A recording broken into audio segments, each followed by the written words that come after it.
Ang ikatlong prioridad ng Lucky 9-Point Agenda ay ang pagbubukas ng pintuan para sa mas malaki at malawak na mundo ng komersyo. Ang ating misyon ay magkaroon ng mas maraming oportunidad para sa lahat ng Malabueño at gawing modern business hub ang Malabon. Sa pamamagitan ng pag-aamyenda at pagsasapanahon ng ating Central Business District Ordinance, maisasakatuparan nito ang layuning gawing Central Business District ang Barangay Longos. Libu-libong negosyante, namumuhunan at manggagawa ang ating naabot sa pamamagitan ng Malabon Business Week, tourism forums, kadiwa ng Pangulo, product showcases at ang makulay na Filipino-Chinese Cultural Festival. Kaya naman, tiyak na mas magiging business-friendly pa ang Malabon.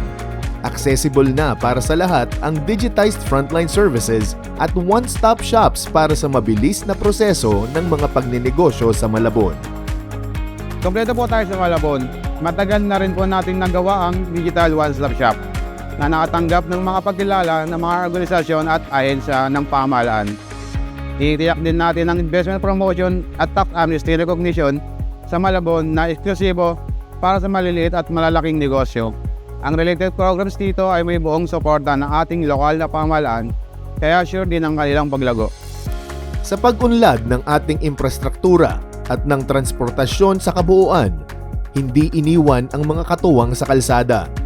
Ang mga miyembro ng mga TODA at PODA na nagpapanatili ng daloy ng ekonomiya sa mga umuusbong na commercial districts ay tumatanggap ng transport support, allowances at fuel assistance.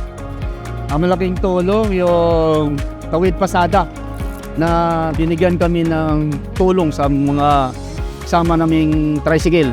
Binigyan kami ng subsidy ng tulad ng panggasolina dito sa Malabon na kami, bawat membro namin na mayroong maiuwi yung driver sa pamilya.